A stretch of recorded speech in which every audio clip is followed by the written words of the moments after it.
Everybody has one podcast. We are back. Yes. Another week. So much going on in the world of sports. So little time to discuss it all. I'm your host, Jason Flake. My co-host, Lance Reynolds, a.k.a. the People's Champ. What up, though? We like to start the show the same way each week, thanking the Everybody Has One family for another fantastic week, or in this case, 2 weeks of engagement. We got thousands of views on the YouTube channel. That is Everybody Has the #1 sports podcast on YouTube. That's Everybody Has One sports podcast. Everybody Has One spelled out sports podcast everywhere else.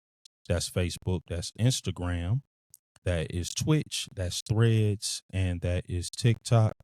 The audio version of the podcast is also available on Spotify and Apple Podcasts. When you subscribe to the YouTube channel, which we appreciate you doing, make sure you hit that bell notification. When you hit that bell notification, make sure you hit all so that you are alerted every time that we post new content, new shorts, new videos, and every time that we go live, which we do every Wednesday at 8:30 or as close as we can get to it. We appreciate y'all so very, very much for the engagement each week, each day, each month, man. None of this is possible without the Everybody Has One family, man. We appreciate y'all so very, very much. Appreciate the love. We love you all. Please continue to bolster the content, propagate it, share it, like it, love it, and let everybody know that this is the place to come for the best, most poignant sports content on the internet. Again, I just want to start by giving a hearty congratulations to my dad, my hero. He was inducted into the Westside Cubs Hall of Fame this past Sunday. Just for those who do not know, Detroit Westside Cubs is an organization that was started back in 1957.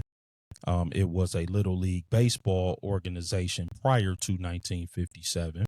In 1957, to give a brief background, a group of kids, black kids, decided that they wanted to play Little League football. They solicited some of the local Little League football teams and found out that none of them would accept black players. And so the Westside Cubs football organization was born. My father was a part of that organization. He won a couple of championships as a player. And he was also recognized when he was inducted into the Westside Cubs Hall of Fame for his contributions as a physician. You know, he's done countless physicals, free physicals for the young men who play on the Westside Cubs. He's also donated his time and money as a contributor. So I'm very, very proud of him for that. I'm always gratified when he is recognized for his community contributions. He is not only a great physician and a great community member, he is also a wonderful father. And I count myself extremely blessed to have had him as a dad and to have him as a dad. Because he is wonderful, and I understand that is a blessing, and I do not take it for granted. So I just wanted to extend another congratulations to him for that honor, and I was very, very happy to be in the building, very gratified by that. Cool,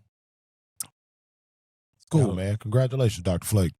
Appreciate that. And man, let's get on to these topics, man, because they seemed innumerable this week. A lot Indeed. To discuss with the Detroit Pistons organization, our local basketball team. As you know, this is a Detroit-based podcast. And obviously the topic of discussion, or the most poignant topic of discussion for Detroit Pistons fans right now, is the Jalen Duren situation. It was reported earlier this week that negotiations between Jalen Duren and his representation and the Detroit Pistons organization broke down as the two sides were far apart with respect to annual salary. Jalen Duren's camp was said to be looking for an annual salary in the neighborhood of $40 to $45 million, while the Pistons were apparently offering far less. Specifics as to how far apart the two sides were was not made clear. But Jalen Duren's camp was invited to seek sign and trade options. The 6'11", 255-pound big man was met with immediate interest from the Sacramento Kings and Los Angeles Lakers. Meetings were scheduled for the start of the negotiation period, while rumors and trade proposals began to fly. Yesterday evening, it was reported that the Pistons had no interest in trading Jalen Duren, and they said they would match any offer sheet. Why the sudden pivot from the organization? Did they underestimate Duren's value in the open market? Did they find the Kings and the Lakers undesirable trade partners, or was it something else entirely? What say the people's champ? Man, I really don't know. I wish I had a clue. Yeah. Been kind of scratching my head about it the past couple of days. I don't want to believe that this is the end result of us missing out on the bigger move that we wanted to make. Sure. I would hate for that to, I know, right? To be the reason why. Maybe Trajan was trying to, do some Jedi mind tricking and, breaking down JD and his agent the long way to basically play a game of chicken right around, the number that they wanted to pay him versus the number that they JD and his representatives feel that he was just due. Because I guess now the number can't exceed 30 to 35 million. And I believe the Lakers and the Kings, they can't pay him. They pretty much spent up all of their. Yeah, I mean the Kings, that would be a sign and trade. That was always an exploration of a sign and trade. But I mean, even with the sign and trade, JD wouldn't be able to get the max that he was looking for. With the Kings, I think he could, because Sabonis makes 45. Okay, so he could get that. Presumably. Again, that trade certainly doesn't excite me. No, and again, like I said, it was so many things kind of being thrown into the pot of scenarios right over the past 48 hours. The last that I heard was like the number was around like 32.7, something like that. Okay. So don't hold me to that. No, you may be right. I'm not 100% sure about the salaries and what can go which way, and it would seem like he would be able to get what Sabonis is getting, right? Because Sabonis only has 2 years left, and the most any other team could give him is 4 years, 177. Right. So I think that the Pistons could sign and trade him away for that same money, but I mean, I'm not really interested in that, to be honest. No, but and they've said that they're not going to do a sign and trade, so I don't think that that's going to happen. Irrespective of how he feels about it, they're not going to do that. I mean, and he's a restricted free agent, so he doesn't really hold those cards, right? And again, it kind of goes back to last offseason. Like, this could have all been avoided if they just signed his rookie extension. Yeah, we just had some foresight and just did that. But now, and I'm sure we'll touch on it. Yeah. But it's like now I feel like we're stuck kind of idling a little bit, where we're coming off a 60-win season. Sure. But we're making all of these sideways moves. Some. Nope. Hey, listen. Some just hit it. Yeah, I mean, some I could see, okay, maybe. But, I mean, in terms of where it moves the team, it's a lateral move. Yes. In totality. Yep. So, yeah, man, I would really like to see if Trajan, once I guess all the signing frenzies is up, he'll probably sit down maybe at Summer League, I'm guessing, and maybe we can get some clarity as to the why behind this, because I really don't understand the rationale behind it. Because if you're going to identify him as one of your core pieces going forward, right? I mean, you really kind of bent him over worse than Evan Mobley and Jared Allen did in the playoffs. Right. I mean, yeah, I concur with a lot of that. I frankly don't understand the organization's position at all. I'm on Jalen Duren's side philosophically. Again, and this is whether or not you believe we should re-sign him or not. I say that to say I don't know why they pivoted. I'm like you. Perhaps we'll get some clarity on that in the future. But I always felt like the number was around 40 million. Mm-hmm. That's about the going rate for guys with his production level at this point. I mean, again, we can talk about the market. We talk about markets all the time, whether or not you think that's out of whack for the market, but that's about what the market is. That's about what guys make. You know, like I heard somebody say they think his value is between 30 and 35 million. But if you look at all of the guys who average 20 and 10, there's one guy who makes $30 million, and that's Jalen Johnson. And that's because he signed his deal when he was not averaging 20 and 10, and he was coming off of an injury-shortened season. Look at what Walker Kessler just got. That's what I'm saying. I'm like, so guys who get the production, who have the production that Jalen Duren has, they get $40 million a year. That's what the going rate is. So I'm like, why negotiate needlessly knowing that you weren't interested in paying market value, because the market value is around 40 million. I think there's circumstantial evidence that is developing. And again, like you said, we'll get to this, that Trajan might be in over his head a little bit. I posed a question in casual conversation with some basketball people that I trust. And I asked them, what is the move that Trajan Langdon has made in his career that makes you believe that he can build a championship roster? And there was really no definitive answer. And so, again, whether you want Jalen Duren back or not, I believe these negotiations have been mismanaged. Whether or not you think the market needs to be corrected, again, that's another conversation entirely. But the market is about $40 million a year. Now, the trade rumor for Sabonis, we just kind of, touched on that.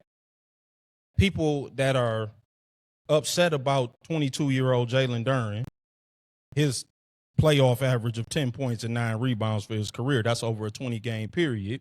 They don't want to pay him $40 million, but they eager to pay $45 million to a 30-year-old whose playoff career averages are 12 points and 7 rebounds, and that's also over a 20-game period. I'm like, that I don't understand. That's what Domantas Sabonis averages in the playoffs. And if you're wondering about assists, 2.6 assists for Jalen Duren, 2.7 assists for Sabonis. Now, the idea that he was negotiating blindly or was unaware, again, I don't really believe that. If he's unaware of Duren's market value, then he was ill-prepared and bad at his job. If he was aware and attempting to lowball, then he's duplicitous, underhanded, and a bad faith negotiator. Either way, these negotiations have been poorly handled. Again, that's my opinion. Consequently, even though the organization is pivoted, Duren is continuing to seek other suitors. And I can't really say that I blame him, because you jerked him around for weeks when you could have just said, hey, this is the number that we're interested in paying.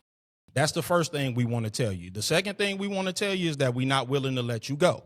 So if the offer sheet comes in, the most any other team can give you is 4 years, 177. We will match the offer sheet, and you can make $44 million a year. If no offer sheet comes in, then what I'm going to pay you is X amount of dollars. You know what I'm saying? Like, I'm going to pay you what I feel comfortable paying, whatever that number is, 30 million, 35, 32.7, whatever it is, right? So that should be the number that you should have met him on.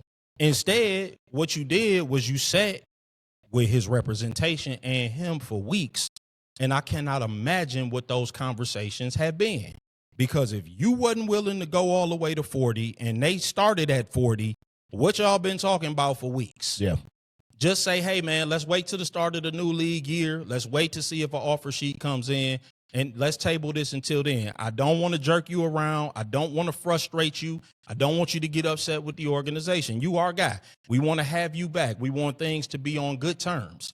But instead, you did whatever you've been doing. And by the way, the objectives for this offseason were supposed to be to re-sign your young talent. That was supposed to be number one. The second thing was to identify weaknesses in the roster and address those. And the third thing was to make a blockbuster deal if something materialized. Well, the first thing, you failing at, because these negotiations with Jalen Duren, your first major negotiations, by the way, because the Cade Cunningham extension was a no-brainer. That was no negotiation at all. That's give him as much money as you possibly can, as quickly as you possibly can. So this is going down the porta potty. We haven't heard anything about Asar Thompson's extension. So my fear is that we're going to end up going through this again next year. Because Asar's going to be a restricted free agent. And likely you ain't going to be able to give him an extension this year or before October 1st, which is the deadline. So once that deadline passes, then we looking at doing this again next year.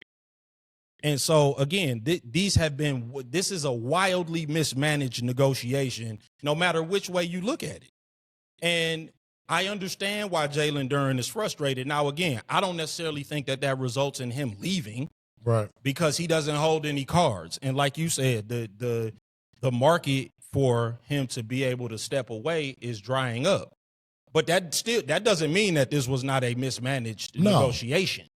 There's a way to do everything. Yeah. It's not what you do, it's how you do it. You could have done it in a way where you were upfront with him and told him what you wanted. Like we said, I'm like, we're sure that Trajan Langdon has a number in mind. Yep. Go to him with the number that you got in mind. If he's not happy with that number, just say, okay, man, look, not going to frustrate you, ain't going to jerk you around. Let's wait till the start of the new league year. We understand. 20-10, that drives a certain number in the marketplace. Yeah, bro. We get you. I mean, negotiations, you have to pull the Band-Aid off. Yeah. And the thing about it is, even if they get him at the number he wants, I'm apprehensive of the fact that you may get a player here that isn't all the way bought in. Right. Yeah. And that's another thing. And right, this is going to sour the relationship and a young player moving forward. You get what I'm saying? You don't want a guy with 1 foot in, 1 foot out. Exactly. The Ndamukong Suh deal, Right. So, I agree with you there. I don't really know what the strategy was. Going into a negotiation, you knew you were going to have. Yeah, I mean, right. And that's another great point that you brought up. It's not as if this negotiation was a surprise. You knew that these negotiations were going to have to happen. And again, I understand that the playoffs complicated things because he didn't play well. Right. And if Jalen Duren was asking for the 287, I would be totally in the camp of the Pistons. And also, again, but that would not change my position. That you just go to him like, hey, you ain't getting the 287. Yeah. That's not happening. Get that out your mind. You're not making more money than Cade Cunningham. So you can get that out your head. Like you start there, though. You start with honesty. That's how you, like you said, in negotiations, everything got to be put out on the table. We're not paying you that. The most anybody else could give you is 4 years, 177. We might give you a couple dollars. Just tell him, bro, we see you as the second best player on our basketball team. Yes. And we want to treat and pay you as such. Period. And then wherever the dollars fall between that and what Cade's making and what you're trying to do going forward versus where we're at now, that should be the conversation.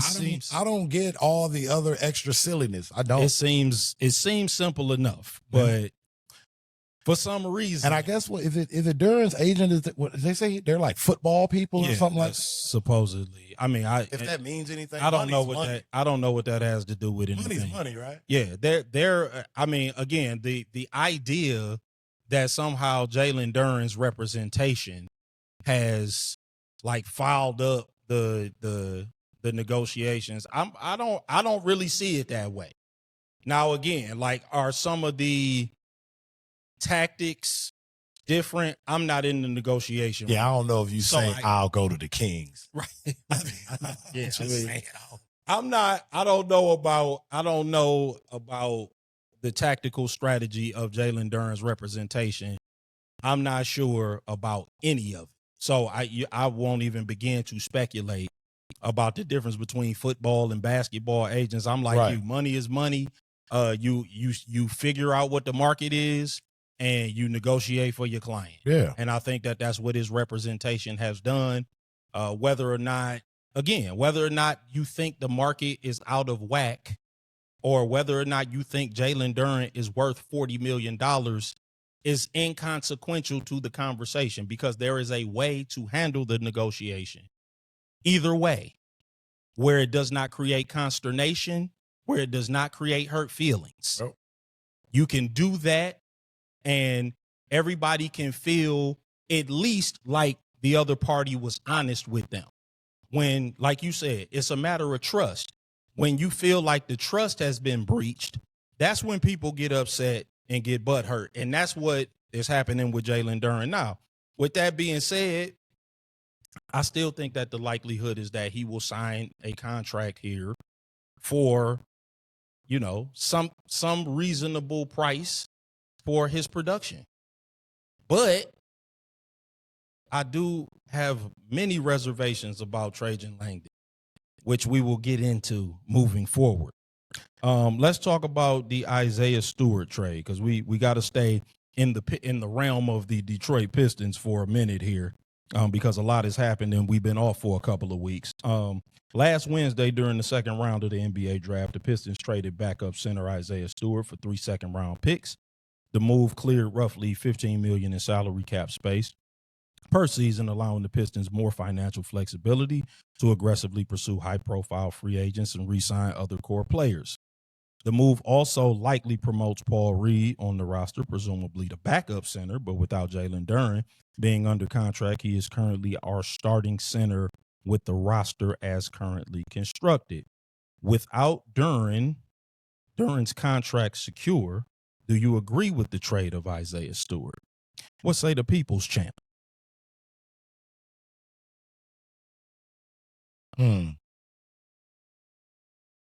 I understand it, but I don't like it. Right. Yep. You know, I get it. The strategic aspect of it, I understand. Right. I just hate that it had to be him. Yeah.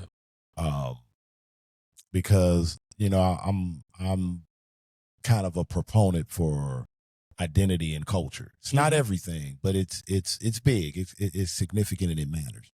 And I think you can go look at the Memphis Grizzlies. You can kind of, to me, use as kind of a recent case study is once you start removing the attitude, the demeanor guys. Yeah. Your Dylan Brooks, your Desmond Baines. You know, once you things start to look different and feel different, and it's not as cohesive and effective. Mm-hmm. So I think that's part of what Isaiah Stewart brought to this team in terms of where we're at now currently. He was one of those original pieces that kind of bought the old Pistons attitude per se, that recognizable, that those toughness, those recognizable traits, and you know he is a good ball player. Absolutely, he's undersized, but you know he's good. I mean, if he played 65 games, he would have made an all defensive team. I certainly think he would have. I concur. So, but the thing about it is, when it comes down to the playoffs and situational basketball, he kind of becomes a matchup liability. Yep. I agree with all that.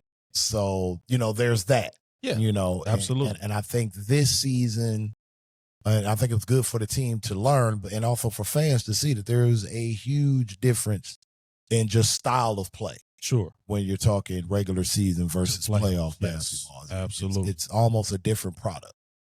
Yeah. So, I mean, I'm kind of on a wait and see because we still don't have a complete roster. So, you know, I guess come back to me in a week. Well, I guess kind of when the dust settles. Yeah. Because as of right now, I understand why they did it, but I don't like it because it's Stu, and Stu is a big part of our identity, and I am apprehensive when you start to remove culture guys. Tobias as well. Yeah. Because, you know, who's going to take on that leadership role? Yeah. Especially when you got a situation that we got now where, you know, JD may be coming into camp a little perturbed with the organization. You know, who's going to be able to maybe recognize that and keep his professionalism where it needs to be. Absolutely. The things like that, matter to me. Because, I mean, all the talk about what we just witnessed in the finals with the Spurs, that was the Memphis Grizzlies 4 years ago. Mm-hmm. And you look how quickly that changes. Yeah. And I don't want that to be the Pistons. Sure. Not to say that, all we got to worry about in the East is the Celtics. Right. Nothing crazy like that. But we're building something here. And, I hope that this doesn't come back to bite us. I hope what we've got in return for Stewart, in terms of cap space and, those picks that we kind of gave away for the Isaiah Joe situation. And got them back, yeah. Yeah, I mean. Draft night, we gave the 3 second round picks. Maybe we do something with it. But, I certainly don't like it, but understand the business of it. Yeah, no, I like that aspect of it, too, because, I like, obviously Isaiah Stewart was a fan favorite, the attitude, the toughness, the guard dog type, like he's going to look out for his teammates. But just from a practical standpoint, because I'm gonna look at the practical side of things, because it's becoming more evident that Trajan Langdon knew things were not going well in the Jalen Duren negotiations, and that there could be an outside chance that those negotiations go south. Again, I understand Duren is a restricted free agent and we have the right to first refusal. You know what I'm saying? Like, and it would be hard for us to lose him. Right. But from a practical standpoint, I would like to make sure those ducks are in a row before you go trading your backup center. Yes. I mean, that's just, to me, it was impractical to do that. You left us with Tolu Smith and Paul Reed as the only bigs under contract. Yeah. When I heard that, I thought that was like the first of domino moves. Correct. You get what I'm saying? I'm like, okay, well, something's coming next, and then something's coming after that, and then something's coming that. No. Not re-signing Kevin Huerter. Right. I'm like, no. This can't, we gonna get to that. No, this can't lead to that. Yeah. And so, right, just so that we can review our starting power forward, Tobias Harris. He scored he had 8 straight 20-point games in the playoffs. He's no longer with us. Yep. Jalen Duren, our all-star and all-NBA center, currently not under contract. Isaiah Stewart, our backup center for last season, he was essentially, again, a suspension away from an all-defensive selection. Yep. He's a Memphis Grizzly. A 60-win team that made Game 7 of the conference finals and had the best 2-year turnaround in the history of the NBA typically doesn't need a roster overhaul. Right. We need some tweaks. Right.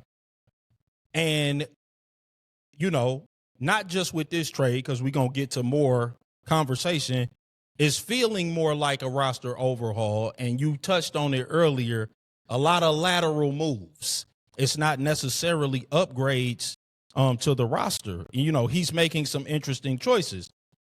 And again, it is impressed upon me that Trajan did not build this roster. He did not draft the core. His best draft pick is Ron Holland, who has promise, but is not exactly a known quantity. And none of his other draft picks are even on the full-time active roster. Right. And so far, the one free agent signing that has lasted more than one season is Tobias Harris. And he was brought in by Troy Weaver. And he's gone. And he was brought in by Troy Weaver, and Trajan Langdon simply completed the signing. Mm-hmm. And Karis LeVert is actively being shopped as trade bait. So he's probably not going to make it beyond a year. Yep. And we were talking about Duncan Robinson. It sounds like they're going to keep him. It was originally believed that because of the Kevin Huerter signing, he would be waived. I'm certainly hoping that that's not the case, because we need as much shooting as we can possibly get. Right. And he started 77 games for us last year and shot 41% from 3, which is elite 3-point shooting. But again, we're going to get to the Kevin Huerter situation. But yeah, I don't understand, again, just from a practical standpoint, why you let go of Isaiah Stewart. If you knew the Jalen Duren negotiations were not I mean, I'm not even going to say not going well. They certainly were not in the bag. Yeah. Let's just say that. Right. So yeah, man, let's move on to the what you got anything, nephew? Okay. Let's move on to the Isaiah Joe trade. Yeah. On That I did like. Yeah, I did too. I've been giving Trajan a little bit of a hard time, but for this one, he gets an A+. On June 28th, the Pistons traded 2 future second-round picks to the Oklahoma City Thunder for shooting guard Isaiah Joe. Last season, Joe averaged 11 points per game on 45% shooting from the field and an impressive 42% from three. Joe should provide additional floor spacing and a defensive upgrade at the shooting guard position. Do you believe Isaiah Joe is a starter with the roster as currently constructed? What say the people's champ? No. Okay. And that's not a knock on Isaiah Joe. I just think Isaiah Joe would be better served with this team coming off the bench. The way it's constructed right now, it's just like, yeah, we gonna need something. So who do you see in the starting five? Cade Asar, Collins. I mean, if we're bringing back. They bringing back Dunk. You want to see Dunk back at the 2? Starting?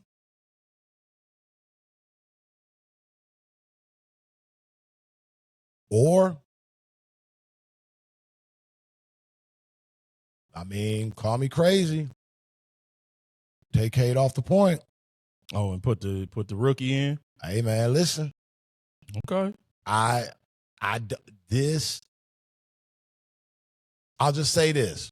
I don't know what JB plans to do with them in terms of his coaching style. Okay. But if he lets this young man cut loose and make some mistakes on the floor, all right, we could have something. All right. That's all I'm going to say. I ain't mad at that. We going with it. I'm not saying the draft pick. The draft pick is next. That's the next topic. But I mean, I kind of did a little rabbit hole dive because I'm like, who the hell is this? Yeah. I mean, I think I seen him like play against Duke, and I don't even think he might have scored double digits against Duke the game that I saw. But I had to do some more, and God, I hope this is the one, like, we're smarter than everybody in the room pick where we finally get one. Because, I mean, he can do some things. I don't know how that translates on the NBA court. Listen. But, I mean, you know how and I say that to say because, you know, you can look at some people playing like, yeah, I mean, that's just such and such can do that. You know what I mean? Yeah. Like, we've got a Sasser. We've got Dennis Jenkins, right, who I like both of them. Well, Sasser for now. I think he's going to go to Mavericks. He's going to the Mavericks, yeah. But, you know, your Dennis Jenkins and things of that nature. But, I mean, if you watch, if you get a steady diet of Abuka Okori, he got some bag work. No, man, listen, I'm reserving judgment. Yeah, he's got some bad. Like I said, I don't know how this is going to pan out. I'm not hating, but I am other than excited. Like I said, I'm not saying this is how it's going to go. Yeah, no. That's a good thought. Because as I'm thinking this, I'm trying to make sense of what we're doing in the front office. Because I'm a fool, and I assume sometimes that the people doing their job are qualified to do their job. Yeah, I mean, I text Steve. So I'm like trying to think this thing through in a way of like, why are we here? I text Steve, who used to live in Rhode Island, and I'm like, man, what's it like to have 4 competent general managers in town? You know what I'm saying? Like, I'm like what's it like to live in New England and have 4 competent general managers? I'd just say that. But no, I mean, I'm not down on the draft pick. I'm just reserving my judgment. Right. Listen, because presently, to answer your question, ultimately, as currently constructed, our best shooting guard is Cake. Yeah, I mean, well, yeah, but he likes to have the ball in his hand. So I'm going to disagree. I do think he's the starting shooting guard with the roster as currently constructed, unless we do something dramatic. He's right in the middle of his prime. I think I read over the past 3 years with individuals who shot a minimum of 1,500 3-pointers. He's got the highest 3-point percentage of them all. He shoots 42% from three, 41% from three for his career. So he's an excellent perimeter defender. I think, he's he plays the passing lanes well. On the ball, but he plays the passing lanes very well. Yeah. You can put him on a string. Right. His salary is only $11 million per year. So, he's at a bargain. And I do foresee his scoring average rising as a starter. Yeah. Playing starter minutes, because I think he'll play about 30 minutes a game. I do think he's the best equipped in our starting lineup. I agree with you, though, and I guess I've just given up on this because at this point, I just don't think Cade is going to come off the ball full time. Right. I think that Cade wants to have the ball. He wants to be the primary ball handler, and that's how it's going to be. And I don't think anybody's prying that ball. You'll pry that ball from his cold, dead hand. You know what I'm saying? Like that. Like I just think I can see that. You know what I'm saying? I just feel like that's his disposition, is that he wants the ball. He wants to be the primary ball and handler. He can have it when we need him. Yeah. Especially for those high leverage moments. But I just think for his own health, he might want to just take some time off the ball. Like you, that the young kid, because we traded up 4 spots to get him, I hope the young kid can be our starting point guard. Sweet baby G. Please. But I'm not as optimistic as you. I'm trying. And like I said, he's got some talent. Like I said, absolutely. A lot of it depends on confidence. Like Sure. if he can come into camp, have a good camp, and he's empowered to say, hey, man, we're going to let you make some mistakes. And guess what? If you do, you got, if not the best, second, third at worst point guard in the league in backing you up. Right. So, we're going to throw the ball out, have at it. And if we can maybe get and I'm not being exact, I'm just using an example. If we can put Cade, to steal some lingo from my man Yoda, Rashad Phillips, if we can put Cade in maybe a dual forward kind of position, like a LeBron, and then we can and this Okori kid can kind of be our shot making guard, like a Kyrie type of deal. If we can get that, and then you still have a Duncan Robinson, and then you still have an Isaiah Joe, and then every 4 games Kevin Huerter's making his shots, and John Collins stays at around 40% 3-point shooting. A lot of ifs. Yep. But okay. That could be something nightly if we can get that consistently. Yeah, no, I listen. A lot has to go that way. Yeah, I like the thought. I just think that Isaiah Joe is going to be the starting shooting guard next to Cade, and then I think that it's going to go Asar, John Collins, and hopefully, fingers crossed, Jalen Duren. We get this thing worked out in the next couple of days. Because I just think that, again, I think I would like for Cade to come off the ball more, but I also think that Sasser being dealt for, a song is also an indication that they view Dennis Jenkins and Okori as the backup, backcourt. And Isaiah Joe is a underrated ball handler. I agree. He can spank it a little bit. Yep. So, to that end, let's discuss the draft, because last Tuesday, June the 23rd, was the first round of the NBA draft. Pistons were aggressive during the 2026 draft cycle, focusing on backcourt scoring and depth. To that end, the Pistons traded the number 21 pick and 3 future second-round picks to move up to number 17 to draft the 6'1" guard out of Stanford, Ibuka Okori. Okori averaged 23 points per game at Stanford in 31 games, shooting 46.5% from the field, just over 35% from three-point range. And I guess you kind of already answered this, but where does Okori fit in on the current roster, in your opinion? Yeah, man. I think, again, a lot of it's going to come down, I think, to what he does summer league and camp, and just the vision that they have for him. Like, I don't know if they're going to bring him along like slowly and, to kind of see where he's at, because I just don't see them trading up to send him to the Motor City Crew. No.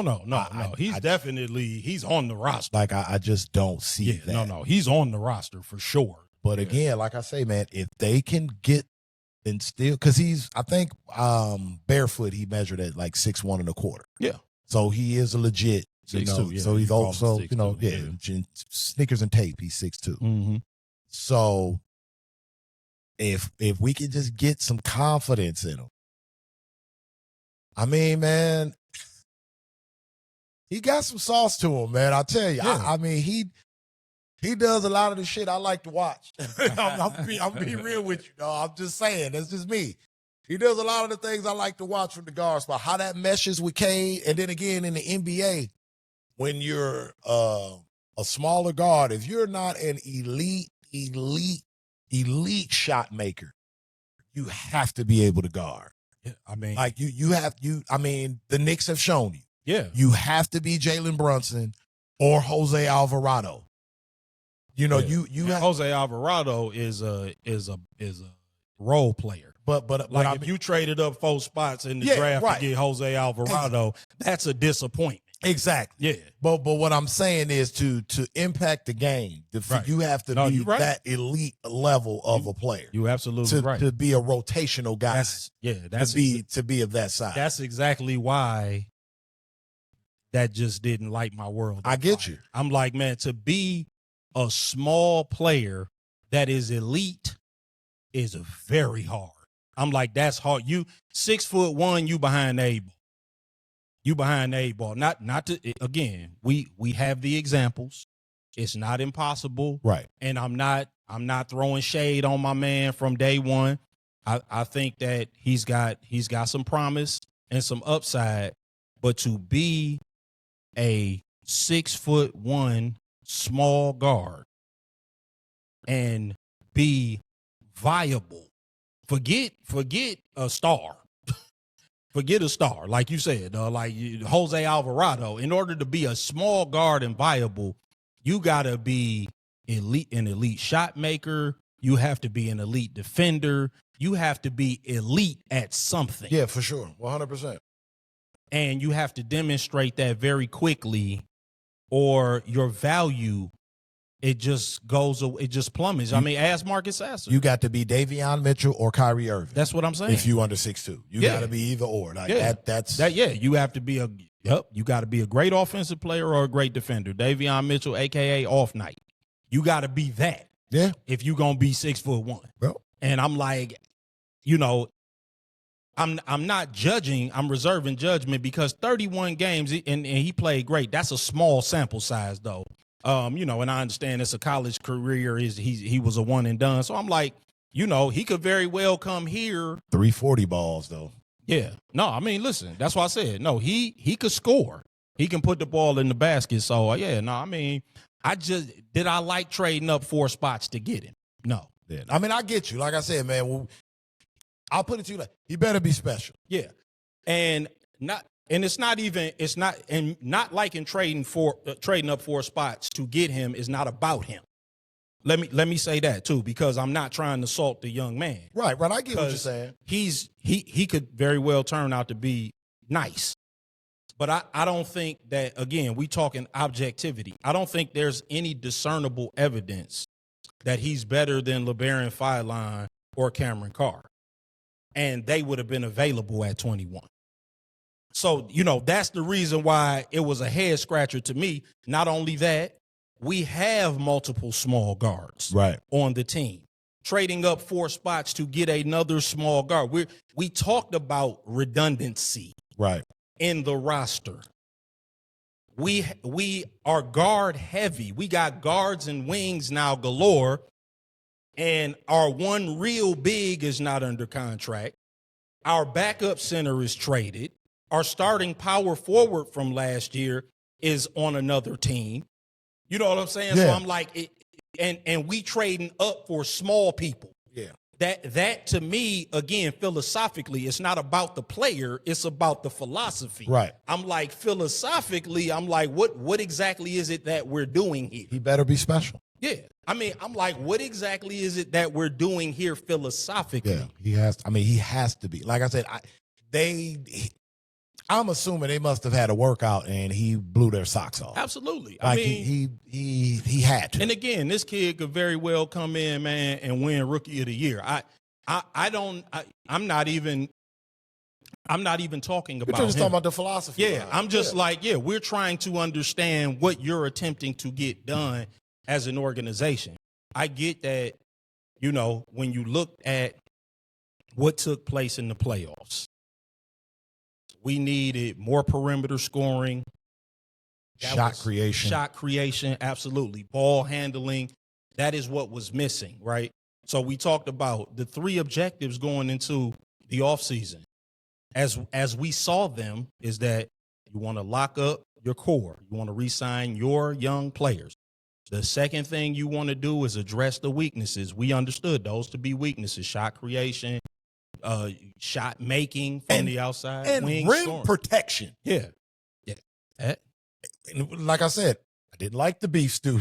Yeah. That's a big part of it. Yep. Especially when we didn't get any rim protection. Well, I mean, I'm not doing backflips for a second round 7-footer. You know what I'm saying? Hopefully he pans out. We're going to talk about him. Yep. I was just getting ready to get down to him. Like we got Mutombo's son. Right.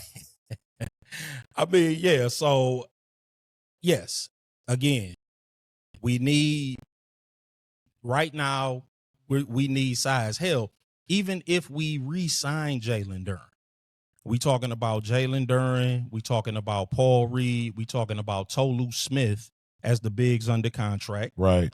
Let's talk about, we did have a second round pick. We drafted Ugano Onyenso.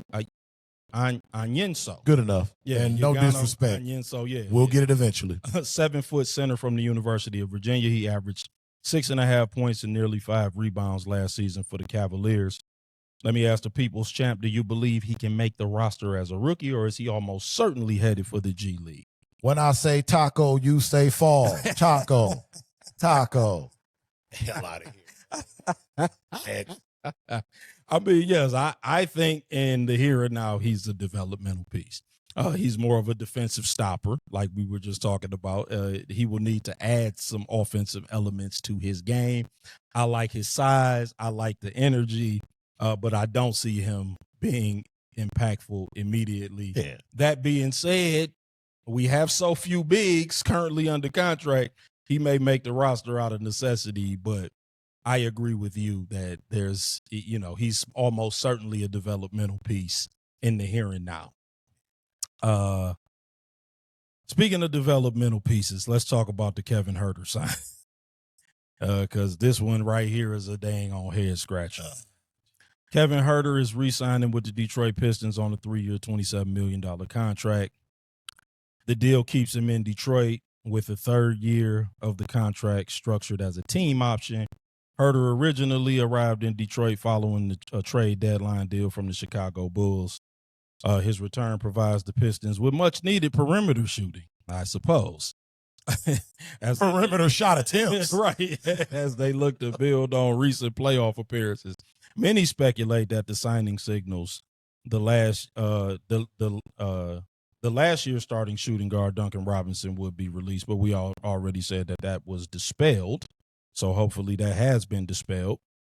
But let me ask you, does the Kevin Huerter signing make sense to you, and what grade do you give the deal on a scale of A to F? What say the People's Champ? I give it a T. But terrible. Amen. And I want to like Kevin Huerter. I was, and again, this is another one of those things where, damn it, I was thinking. Yeah. What was he doing in practice, dog? Kevin Huerter must have been cooking in practice. I mean, he must have been I have no idea. Cooking in practice for this.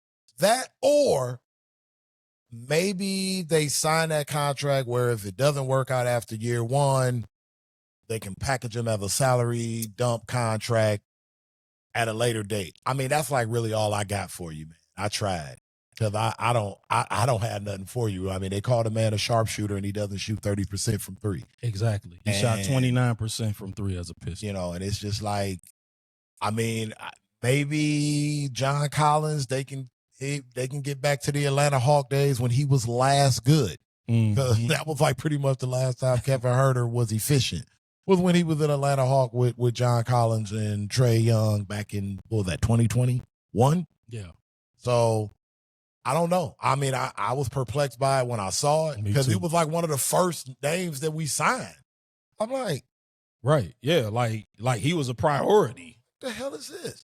So I mean, yeah, dude. Like, again, maybe he's shown some flash, and they're just like, man, the dude is a healthy offseason away from being. I don't know.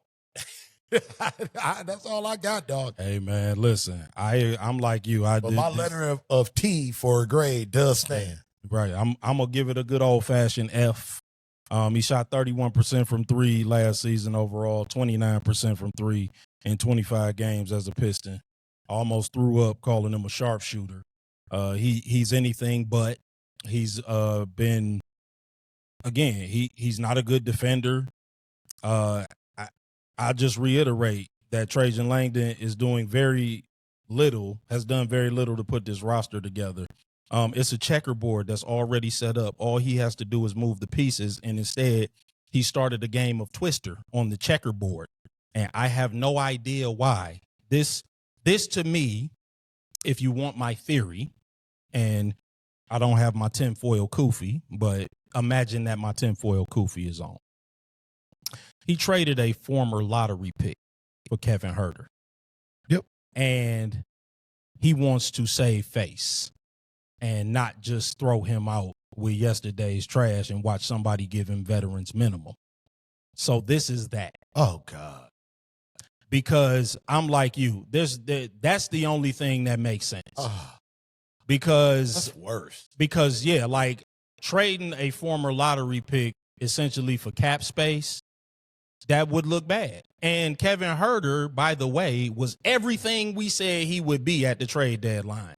No help in the playoffs, a bad three-point shooter. Yeah, one good game. A very little help in the playoffs. Let me do that. I'll do that. I'll be nice. He was a very little help in the playoffs. He was a terrible three-point shooter for us, 29%. He never found his stride, never found his stroke. And he was hurt. And he was injured often. So there's really no reason to give this guy a contract here. We had no ties to him. There was no reason for us to pay him. We had every incentive to just wave goodbye. Yeah, Norm Powell gets 2 years, $51 million. We couldn't have strung up $29 million of that to give to him. Absolutely. We could have definitely strung that up to give to him. But this is just perplexing. This is just a perplexing situation, and I don't know, man. It's sad, bro. Yeah, Chuck Cunningham better be balling next season. I know that. Yeah, man.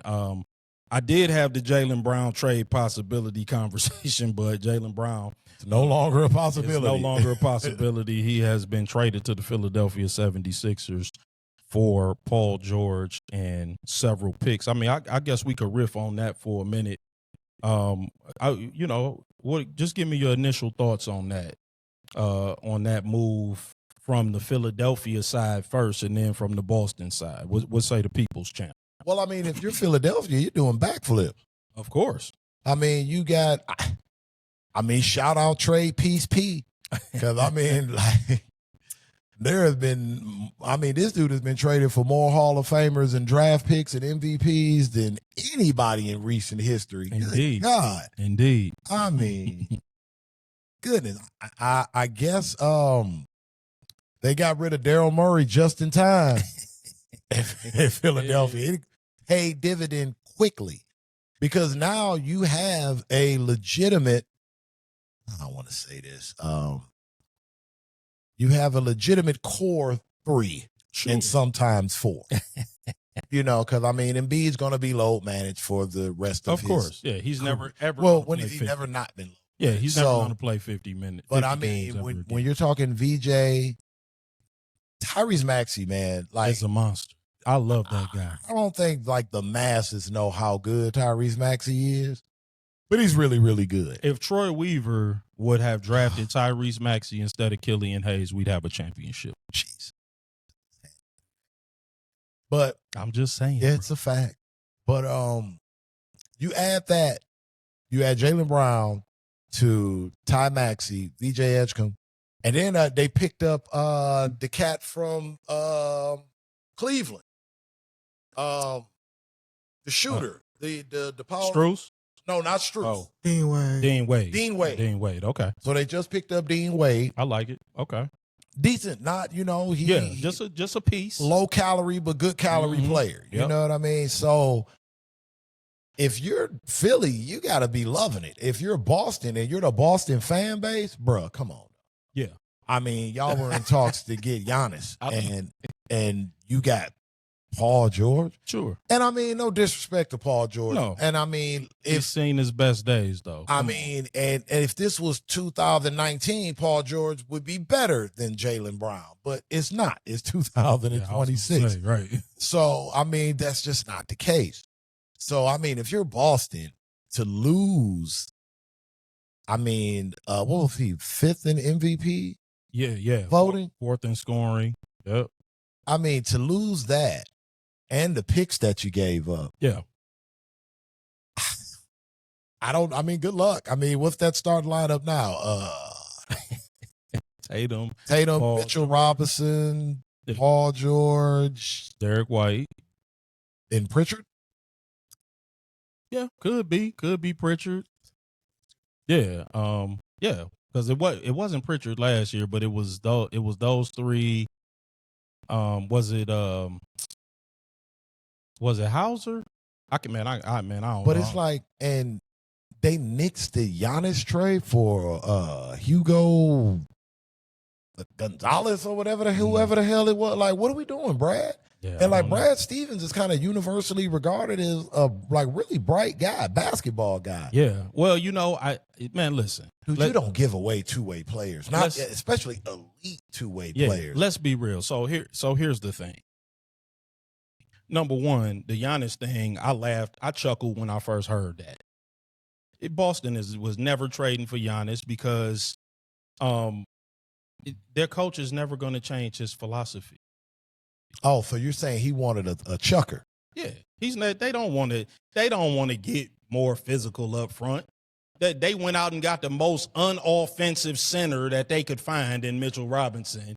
Yeah. That is never going. He just Amoebius Keita with more size and better defense. And they didn't re-sign Vucevic. This is what I'm saying. They don't want to change their philosophy. They want to. Joe Mazzulla wants to shoot 3-pointers. He wants to shoot 53s a game. As long as he is your coach, that's going to be the philosophy. Dude. If you trade for Giannis, you're not shooting 53s a game anymore, and that would have been the problem. So I knew that. I'm like, man, listen, Joe Mazzulla is not going. He's not going to want Giannis around. So that's why that trade didn't happen, because you can't tell me that Milwaukee would not have preferred to build around Jaylen Brown. Yeah, bro. Like that's an immediate rebuild. I don't know if Jackie McMullen is still, but whoever writes the Insider novel book or does the 30 for 30 on the breakdown of the relationship between the Boston Celtics and Jaylen Brown, I am interested, because I have still not heard from anyone why this man is expendable. Well, let me give you my conjecture, because I did write some of my commentary is why I was disinterested in the Pistons trying to trade for him. He is a 10-year veteran, and if there are any concerns, there's a lot of mileage on him. Okay. He played over 2,400 minutes last season. He's played 142 playoff games. We talked about that before this past season. The Boston Celtics had advanced to 5 of the previous 8 Eastern Conference Finals. Yeah. No one's won more games than him the last 10 years. Yeah, and for context, Kevin Durant is going to be entering year 19. He's played 171 playoff games. He's only played 29 more playoff games in damn near a decade longer career. Right. So that shows you that the guy has got a lot of wear and tear on him. Right. He's played a lot of games, and he doesn't miss a lot of games. Yeah, that's what I'm saying. Like, so, but he's available. But listen. But his teammate has more wear and tear on him, and he's untouchable. Well, yeah, I mean, I just don't think that anybody would have the appetite for Jason Tatum coming off the Achilles. That's fair. But I think that's what that's about. Now, again, why Paul George though? Like another guy who's going to be often unavailable. Like, my thought was initially like, okay, they trying to get out of the Jaylen Brown business before the wear and tear start to show, and they're on the hook for the rest of that contract. Correct, and he's one of the highest paid players in basketball. But then they traded for Paul George, and that theory kind of got holds it. Yeah, I'm like, I mean, you traded for another guy who's often unavailable and very highly paid. I don't really. I'm with you. I would like to know what exactly happened between Boston and Jaylen Brown and why they became. I just want to know what was the final straw. Like, what was it like? You know what? I've had it. Because I understand with Ja. Yeah, of course. You know what I mean? Like, he cursed out the coach. He fell out with we front office. Ja, and even with the Giannis, the Giannis situation has been written on the wall for the last year and a half. Of course, they turkey meated that situation all last season. Actually, you could probably go back to when what was it? That thing started going downhill when Budenholzer got fired. Yeah, most definitely. You know, it's been a slow sinking ship since then. But so you can kind of see the writing on the wall. All Jaylen Brown's done is show up. Yeah, and be good. And never be a malcontent like in the community or like in the locker. I have no idea. And what I hate about it is certain stigmas get attached to guys. Yeah. And it's unwarranted unless it's just some information out here that we're just not privy to. No, I mean, I'm with you. I mean, as an individual, I don't like Jaylen Brown. I love him. I think the guy is a good community member. He's an all-around good guy. I mean, he interned at NASA. You know, I mean, like he's an intelligent person. He's a good community member. He's an activist. He's self-aware. I mean, you know what I'm saying? Like, I don't love these podcasts that these guys do, but everybody got one now. I mean, everybody has one. Oh, you know what I'm saying? So I'm like, at that point, I listen, I would prefer my star not have a podcast. Right. At least not during the season. Yeah, but they're ubiquitous at this point. Yeah, so, I mean, there's nothing you can really do about that. The Knicks guys got like 3 hosts of one at the same time. It's like, good Lord. But you brought up Giannis, man. Let's get to the Giannis trade. Yeah. Ahead of last week's NBA draft, Giannis was finally traded to the Miami Heat after months of negotiation, conversation, and waiting in a massive blockbuster deal. The Milwaukee Bucks, dealt their franchise icon and forward Bobby Portis to Miami in exchange for a massive package featuring Tyler Hero, Khalil Ware, Jaime Jaquez, Kasparis Yakinchonis, try saying that 5 times fast. This year's number 13 draft pick, 2 unprotected first-round picks in 2031 and 2033, a 2033 second-round pick, and a 2030 first-round pick swap. Let me ask the People's Champ, what is the immediate impact of the Giannis trade? Does it make the Miami Heat the favorite to come out of the East? No. No, it doesn't. It absolutely does not. Because, I mean, they still don't have any perimeter scoring. And like the Tim Hardaway Jr. Signing today. No, I mean, I think he helps. He'll help in spurts. But I mean, Tim Hardaway's not a consistent player. That's the reason why he moves around. He's available every year, seemingly.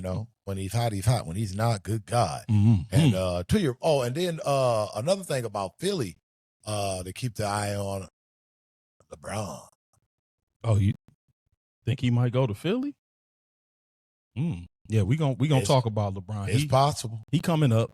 It's possible. But I just thought about that since we was talking about Philly. Mm-hmm. But no, I mean Miami. The idea of Giannis being on your team, I mean, yes, it elevates. Sure. But I mean, if you're apprehensive about the wear and tear and mileage Sure. with Jaylen Brown, I mean, you've really got to be ringing the alarm for Giannis Antetokounmpo. Because, I mean, since they've won the championship, he's not been able to complete a playoff run. That is correct. So, I mean, the only solace that you may take is that he barely played last year. Okay. you know what I mean? Like, I'm trying to put some shine on it. I don't think players get healthier being idle. Sure. You know, the body, the body's the original machine. It doesn't like tricks being played on it. Sure. You know, if you're going to be active, be active. Yep. You know, especially as you age, and you are a professional well-oiled machine like Giannis is. Yeah. You get what I'm saying? So yeah, he depends on physicality and downhill play. Yep. So, I mean, that's kind of tough. I mean, the idea, it's great. But in terms of the rest of that roster, I mean, don't get me wrong. I love had to gut the roster. I love me some Bobby Portis, but I mean, there's a little bit of redundancy there with him and Bam. Sure, you get what I'm saying. Even with your playmaking, you let Jaime go. Mm-hmm. Davion, like you say, his focus is to pit bull you on defense. Yep. I forgot the one guard that they still got down there. God, I think I think this was his second year this year. Something like that. I thought I wrote his name down. And maybe, I don't know, maybe they get a bargain basement deal on like a Bradley Beal or something like that. and see what he have left in the. Speaking of being unavailable. I mean, he's been trying to get to Miami for like the last 5 years. Yep. So, I mean, maybe because they need help. They got to fill out the roster. I think they only got maybe like 7 guys that's on the roster right now. Yeah. 7 or 8. So, I think. Appella Larson. Yeah. Yep. So, I mean, they've got to fill out the roster, and I don't know what that looks like in terms of the quality pieces that they'll get. I mean, maybe you can get some guys that, that are willing to buy in for a year. Yeah. And kind of play above their heads a little bit. Sure. But, how long that'll last. Speaking of LeBron. Yeah. And a return to Miami is one of the places, but we're going to get to that. I mean, it's a possibility. I mean, he could come there and moonlight as the table setter. Sure. As for the Bucks, I think the Bucks came away about as good as you could get. Yeah, I was gonna get to the Bucks. I was gonna ask you how you felt. Yeah, but I got returned. Yeah, but I agree. I don't think it makes them the favorite to come out of the East. I do think it makes them formidable and interesting. I like Davion Mitchell. You brought him up. I like that Portis was a part of the trade because that gives them a 6-man immediately. Mm-hmm. And I do think with Wiggins, they instantly become the best defensive front court in basketball. But where they will have issues is with spacing and depth. You brought that up. These blockbuster trades seldomly have resulted in immediate championship success because of how they impact the depth. Yeah. You got to give away too much. That was another thing that I had brought up when the Pistons were a possibility for Jaylen Brown, is that I think you need to make that trade early because you're going to have to rebuild out the roster. He makes more money than Giannis, so you're going to have to give away even more in order, if you don't want to give away a major piece. And, of course, we ain't giving up Cade. That's absolutely out of the question. Maybe you sign Jalen Duren to that contract around 40, but then you still got to find 20 more. So you probably had to give up at least 2 other players, maybe 3, and then you got to refill those roster pieces. That's why you like to make that trade when they did, which ahead of the draft, so that when free agency comes, you can sort of restock the shelves a little bit. But yeah, I mean, I like, they still have, guys like Jovic and Larson. But anything that you add at this point with the amount of money that they have, again, unless they get LeBron on some kind of a veterans minimum deal, it's going to be experimental. And the depth is going to be dubious. And so, yes, I agree with you. I like the starting 5. They'll have the best defensive front court in basketball. it's going to be a bear to score around the basket with those. Because, I mean, don't forget how good Wiggins is defensively. Oh, yeah.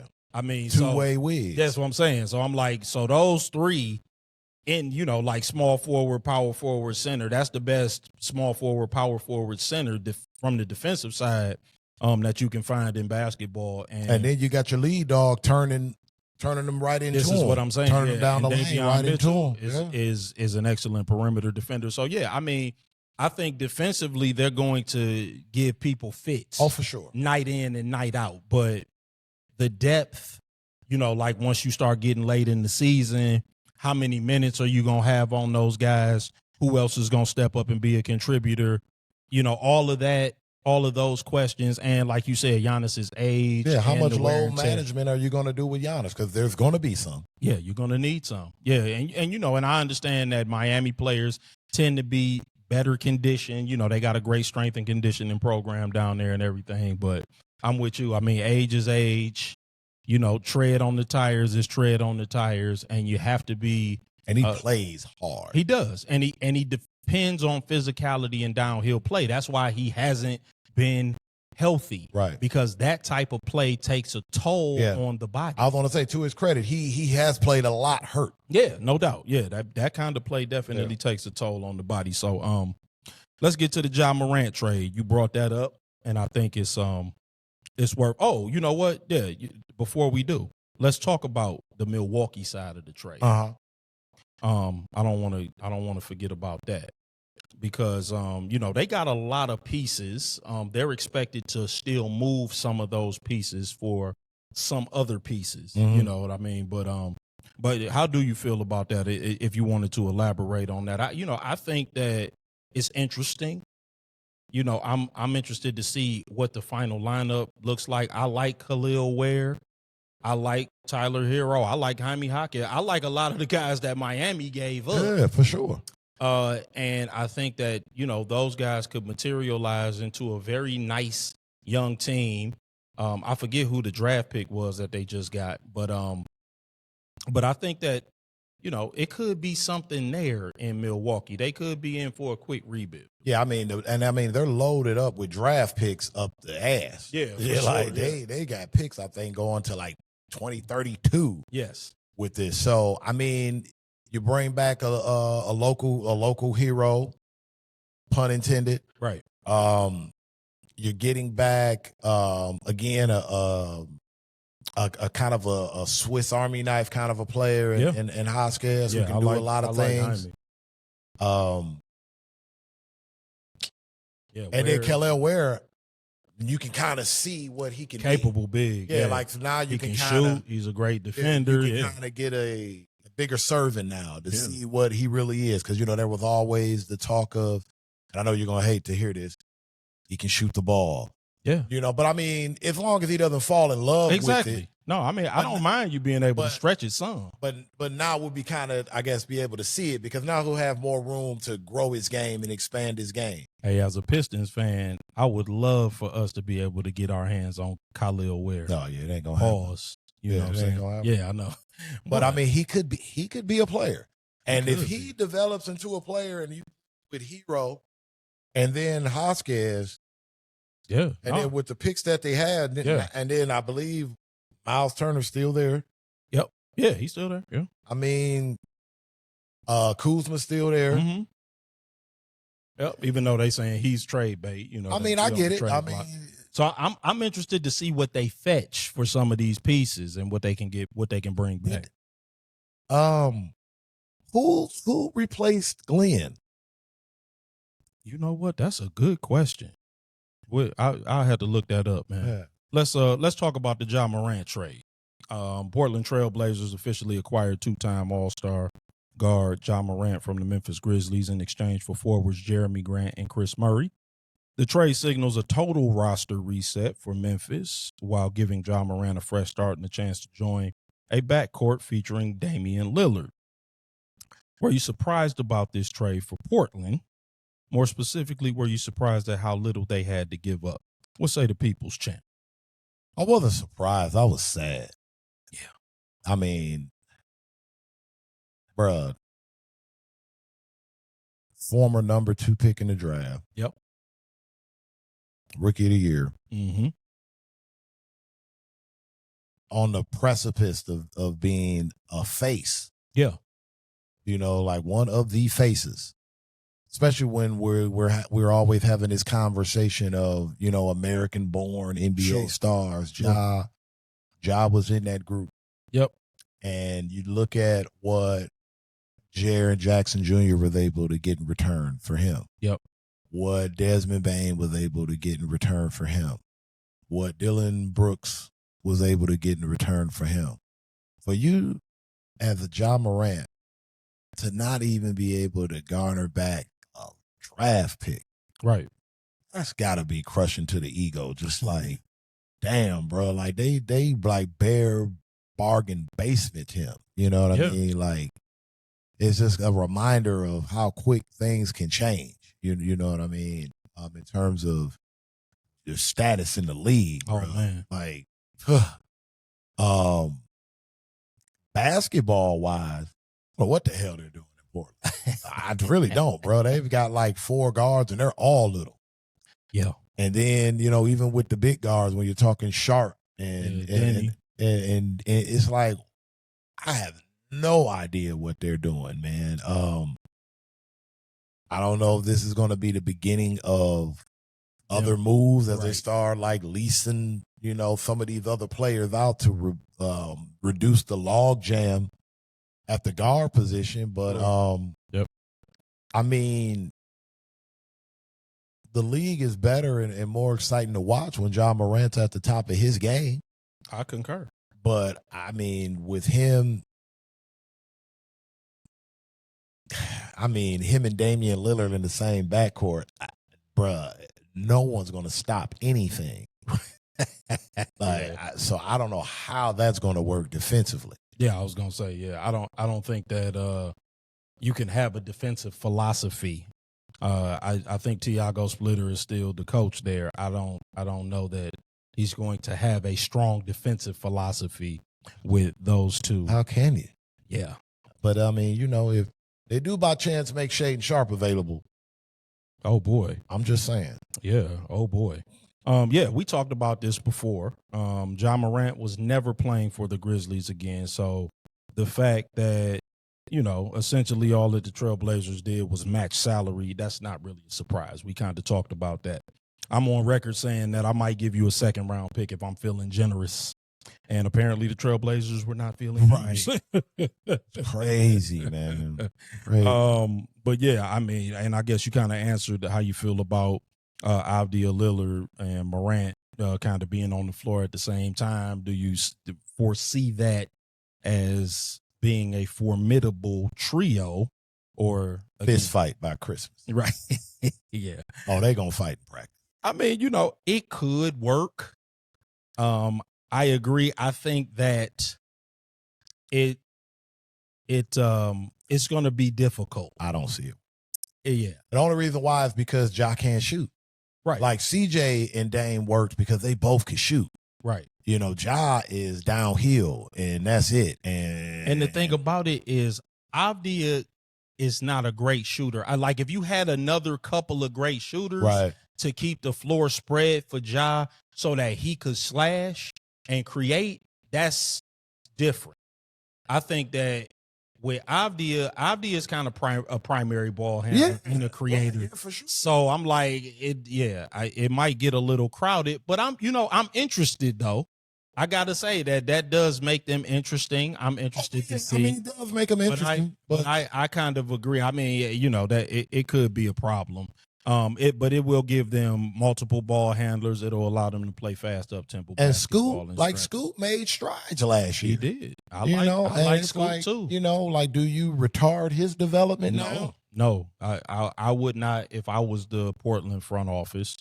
But yeah, I mean, like you said, like this could be the precursor to more moves. I gotta be. And I agree with you. I mean, again, as a Pistons fan, I would love to get our hands on Shaedon Sharp, and let's get him over here. But let's get into this LaMelo Ball trade, man. We just got innumerable trades, it seems like. It's crazy. talk about the draft and LeBron, and we getting to the end. We got to talk about Terrion Arnold, and we'll wrap it up with that. LaMelo.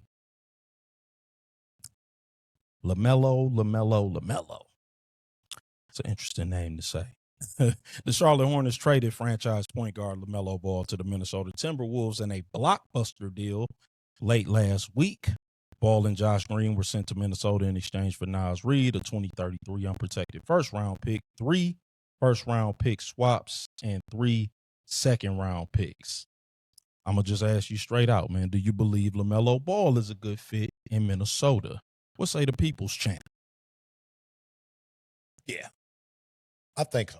I think LaMelo gets a bad rap. I mean, because he's just what the young kids are into nowadays, but on the court, he's a special player, man. He's got some remarkable ability. I would love to see him just kind of dig in more on defense, because he tries on defense. He gambles too much for me. Mm-hmm. But I think, just guarding Ant one-on-one in practice daily and just getting next to like a McDaniels would kind of just rub off on him or organically. It's definitely a defensive culture over there with Chris Finch. So I think he'll just kind of naturally improve there. But in terms of fit, I mean, I think LaMelo Ball is good enough and smart enough as a basketball player where he can fit in wherever he chooses to go.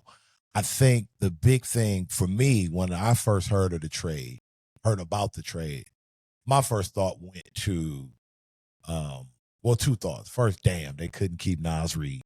Yeah. The second thought was, okay, now Ant has to, he's got to really, really be about it now in terms of the leadership. Mm-hmm. Because now he's got a guy with him who can be a co-star. Sure. A legit co-star.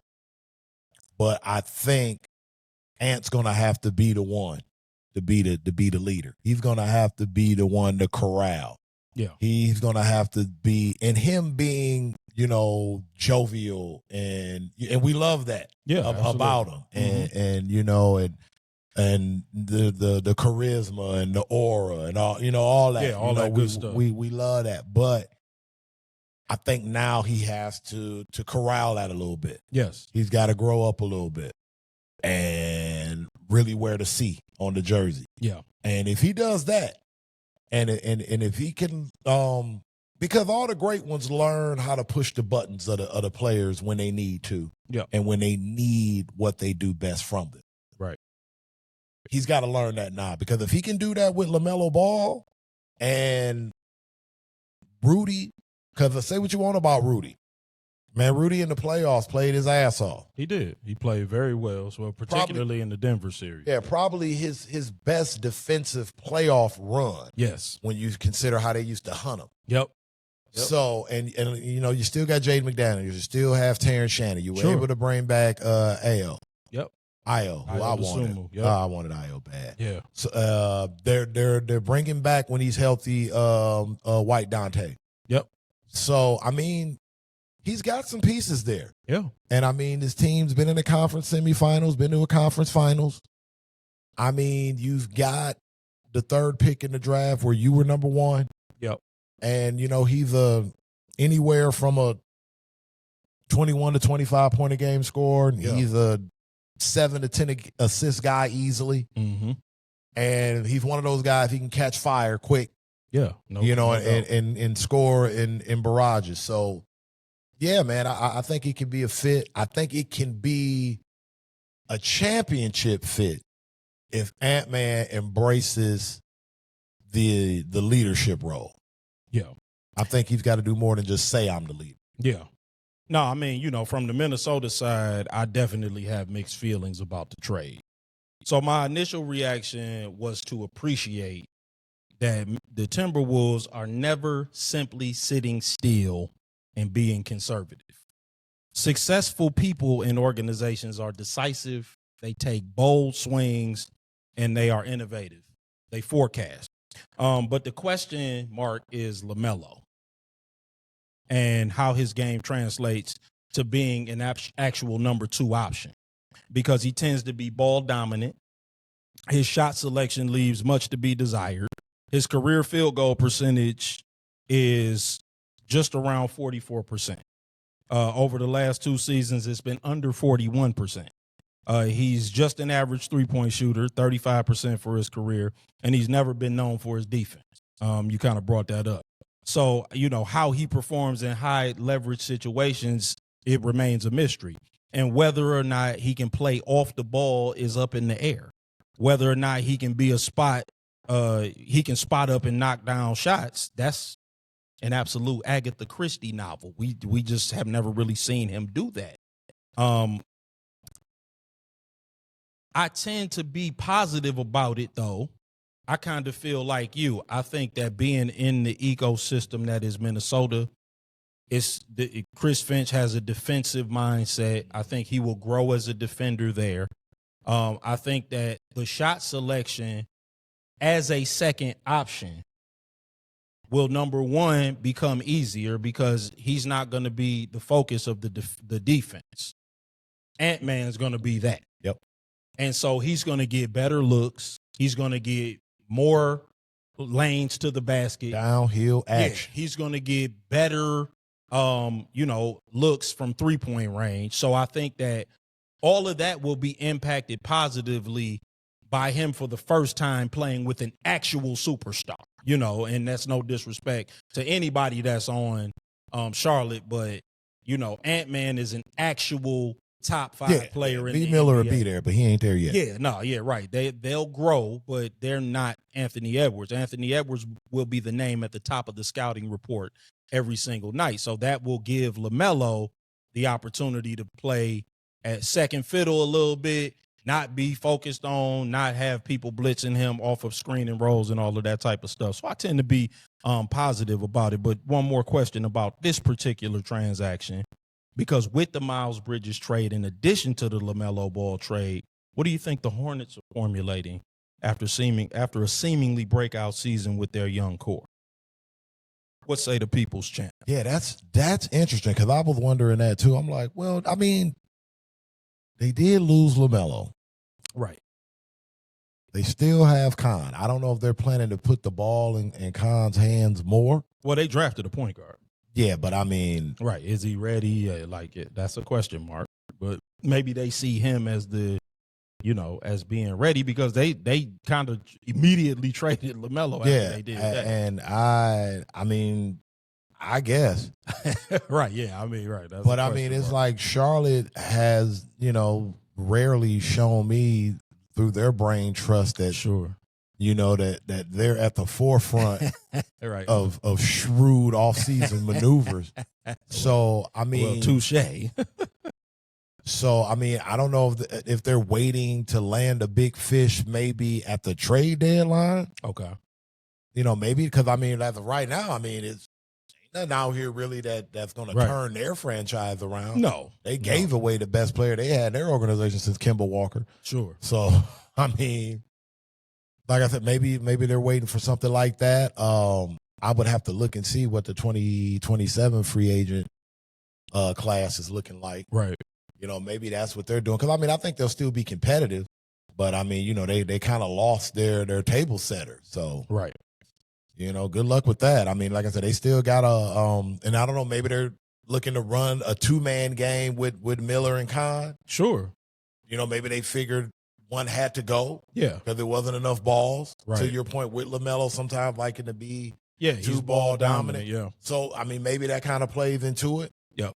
Kind of have to wait and see. Yeah. It is apparent that they see Brandon Miller and Con Knipple as the future of the organization, that those future centerpieces. I like the Nas Reed acquisition because, frankly, you're not a contender if Moussa Diabate is your starting center. Right. You're not. You know what I'm saying? Like, and we've had that conversation ad nauseum. There's no need to revisit that. And again, I mentioned they drafted the point guard Christian Anderson. I don't know that he is immediately ready to take the floor. But Nas Reed is good. Yeah, I like Nas Reed. I like him a lot. I see him as a starting center in the NBA, former sixth man of the year. I mean, I think he is, he's definitely an upgrade in their front court. He's the best front court player they've had in some time. Yeah. So I think that's going to make a big difference for him. They actually don't have a bad lineup. If they might even move Diabate to the 4. He's a really good defender. Yeah, he is. And he's a good rebounder, but he's just not. He can't be your best front court player. He can't be your starting 5 if you're going to be in serious contention for anything.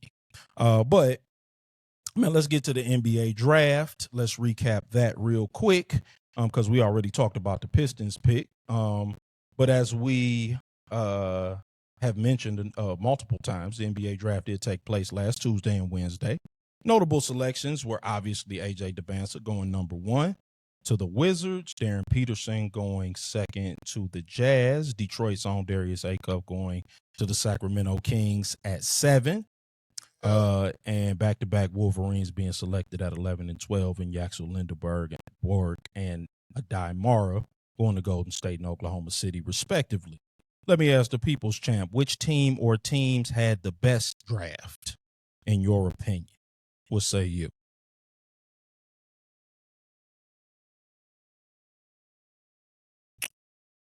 I like what Utah did. Mm-hmm. I like what the Dallas Mavericks did. Oh, yeah. You like Morant? Hey, man. Mo? Hey, bro. The whole season. Yeah. He wherever Michigan went was where he went. Yeah, no doubt. But I just like that kind of that pickup for him in terms of giving Cooper Flag a lob threat and also some help on the defensive side of the ball as well. And we got to talk about Dusty May leaving Michigan. See, man, we got so many conversations to have. It's just not. I was avoiding that on purpose. Yeah, literally, there's not enough time to discuss all of the topics. But go ahead, man. But I like what Utah did with Darren Peterson. Mm-hmm. I like what the Kings did. Yeah, they got their man. The second round picks that they made were pretty solid as well. Yep. Let's see. Those were the standouts. Those were the notables to me because everybody traded their damn picks. Yeah, I know. Yeah, I was gonna say, man, I like what the Grizzlies are doing with their roster construction. Yeah. I like the Boozer, and then they drafted the kid Kareem Lopez. They traded for Beef Stew, and even I like the Jeremy Grant and Chris Murray picks as depth. And then Coward, Gigi Jackson, Scottie Pippen Jr. They still have, I think they take a big step forward this season. Yeah. Particularly if they can stay healthy. Health is obviously going to be a factor. But yeah, I'm just wondering, how all of those pieces are going to fit together. I'm interested to see, but I like what their thought process is. Mm-hmm. I don't expect them to be competing for a championship or anything, but I think that they're moving in the right direction. Spurs had a good draft as well. Yeah. They went and got Wemby some goons. I said, dog, they went and got this dude, the Davis boys. Yeah. And they signed Tobias today. So so they got a starting power forward. Yep. And then 2 basically backup power forwards that, Yeah, because what's Terrence Reed, the kid? Yeah, from UConn. Love him. Yeah, grown man. Love him. Grown man. And then just to cap this off, who had the worst draft, in your opinion? We'll say the People's Champ.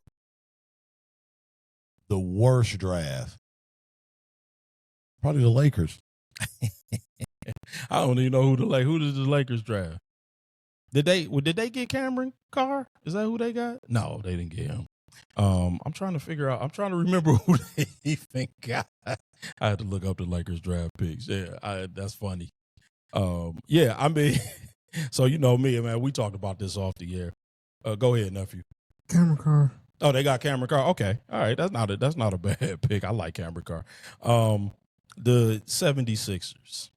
And not because of who they drafted, but because of the position. And I like LeBaron Feiline. I wanted the Pistons to get LeBaron Feiline. I didn't want us to trade down. And I thought he would be there. But Jared McCain couldn't get minutes with them last season, and he was traded to the team with the best crop of 3-and-D guards in basketball, and he instantly became a part of the rotation. He cracked that rotation, couldn't crack the one in Philly. Philly is guard heavy. Yep. They guard heavy, and they keep drafting guards. They got to get out of big man denial. Joel Embiid is never playing 50 games in a season again. You got to draft some big people at some point. You got to stop with the guards, man. You got great guards. I mean, I love what you're doing with the guards. I love VJ Edgecombe. Hey, we talked about Tyrese Maxey. Tyrese Maxey is one of my favorite players to watch in basketball. The guy is an absolute stud, period. So they still rolling with Dre Drummond down there in Philly too? I felt like Did he they was bring a him free back? agent. I can't keep up with all of the free agent transactions. We would have to be here until tomorrow night to basically run down all of the free agent transactions. But I just thought that Philly drafting another guard was just absolutely strange. But obviously, Philly is having a great day because they got Jaylen Brown, and I expect them to be immediately competitive. For a Philly steak and some fries. Exactly. But moving right along, man, let's talk about LeBron James. He announced his departure from the Lakers. LeBron has officially informed the Los Angeles Lakers that he will play elsewhere in 26-27, ending his 8-season run in L.A. and entering unrestricted free agency. His agent, Rich Paul, stated that the decision was driven by James's pursuit of, quote, complete happiness, unquote, rather than a massive payday. James is currently weighing his options for what is being dubbed as the Decision 4.0. I know you're waiting with bated breath, unquote. Teams expected to be in heavy pursuit of the 22-time All-Star include the Golden State Warriors, the Miami Heat, and the Cleveland Cavaliers. Let me ask the People's Champ, where would you like to see him land? Home.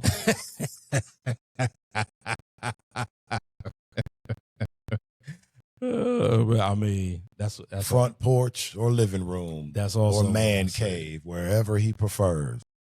I mean, man, dude, what are we doing?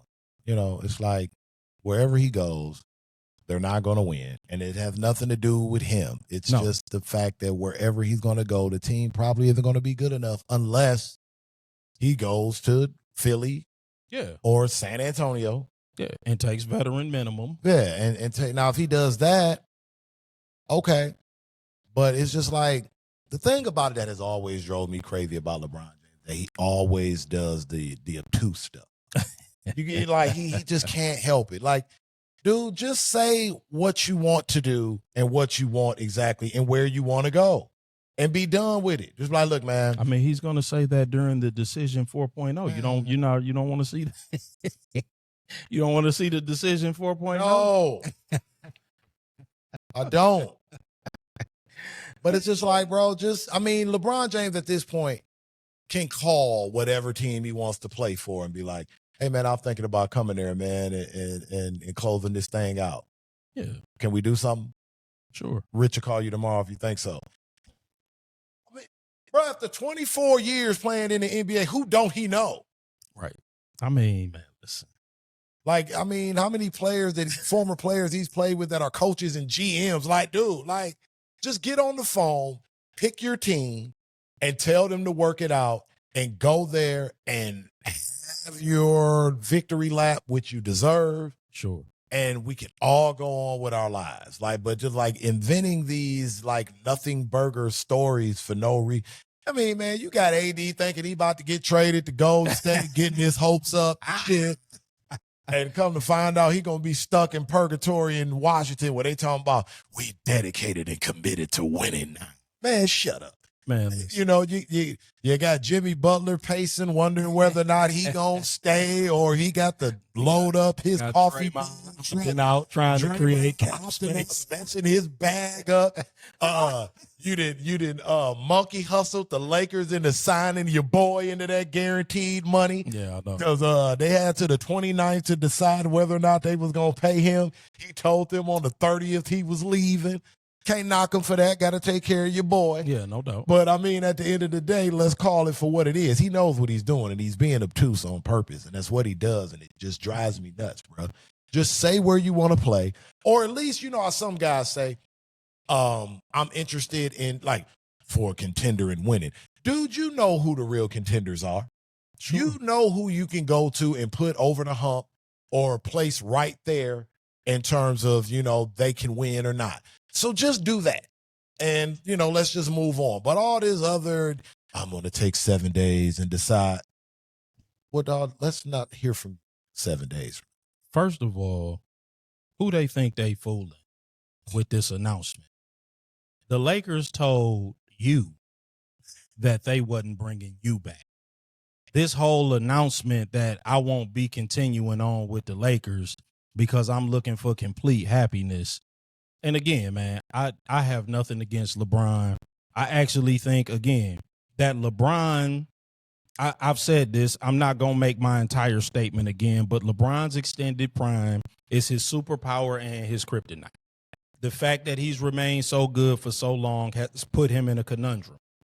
At 41 years old, nobody's going to pay you the kind of money that he's actually worth it, though. Right. Like, I mean, he's actually worth it based upon his production, his physical abilities. Everything says that the dude is worth and at 41, his availability. Major money. Right. He played over 1,900 minutes last year.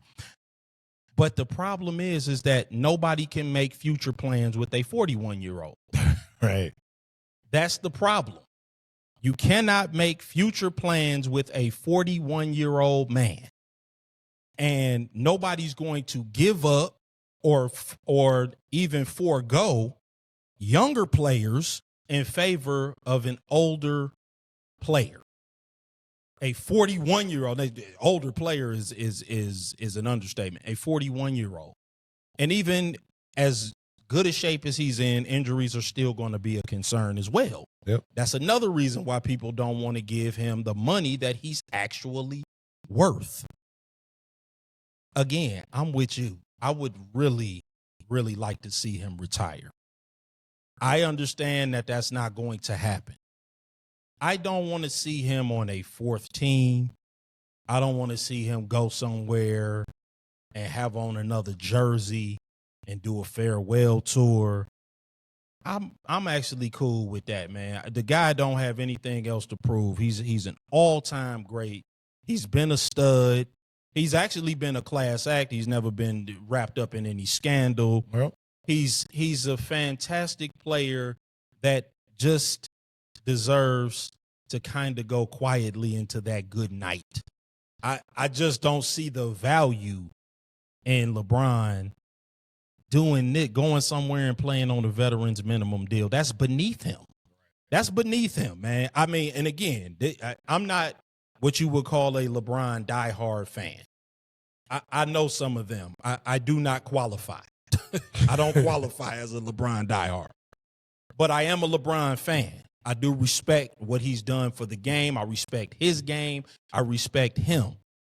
And going somewhere, playing on a veterans minimum deal, taking a reduced role that's just beneath him. He better than that. And I don't know. I'm with you, man. I would just like to see him go quietly into the good night and say, hey, man, you know what? It's been a great run. I'm not going to reduce myself, man, to sitting, you know, and taking $3 million a year, man, to go play for the Spurs or OKC. That's not what I'm interested in doing. So at any rate, man, let's get to this Terrion Arnold indictment and release. And then we'll get to the SS segment, and then we will be done. Terrion Arnold, former Detroit Lions cornerback, I call him former now. He was arrested and subsequently released by the team after being charged with 8 felonies stemming from an alleged February 2026 kidnapping and armed robbery plot in the Tampa area. The charges against Arnold include 4 counts of kidnapping and 4 counts of armed robbery with a firearm or deadly weapon. If convicted, the charges carry a potential life sentence in prison.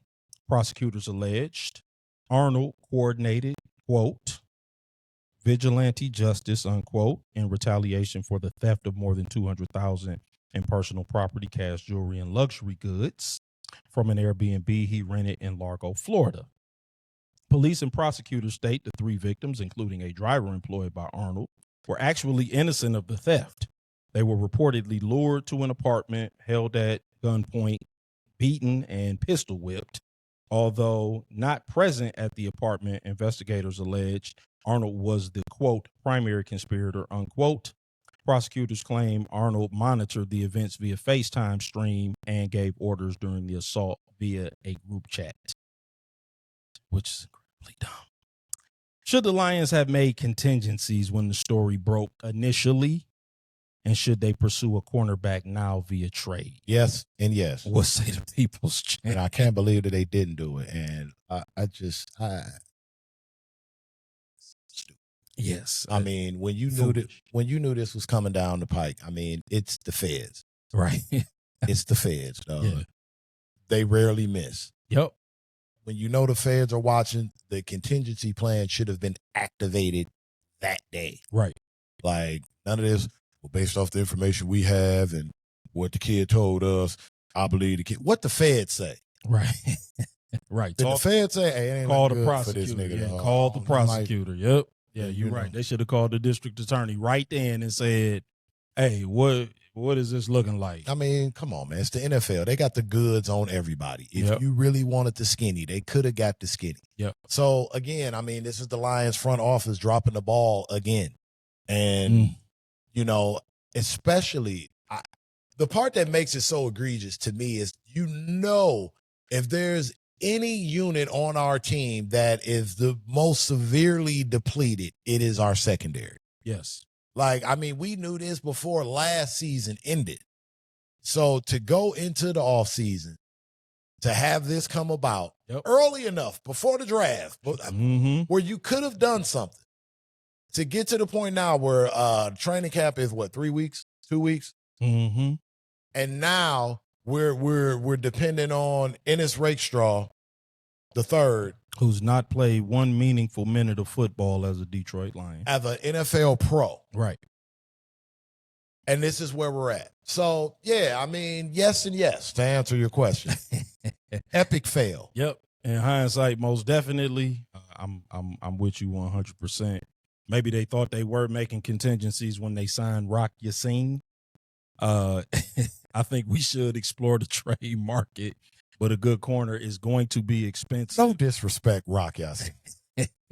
Sauce Gardner, for example, got 2 first-round picks and a player from the Colts, and I'm not interested in that. We've talked about the value of the 2027 draft pick. Nephew has reiterated that multiple times. There's no need to go over that. So, yeah, I mean, we're going to have to pray that Ennis Rakestraw finally comes into his own and is able to contribute as a Detroit Lion, and that Dan Campbell don't put him in some kind of tackling drill and get him hurt in training camp.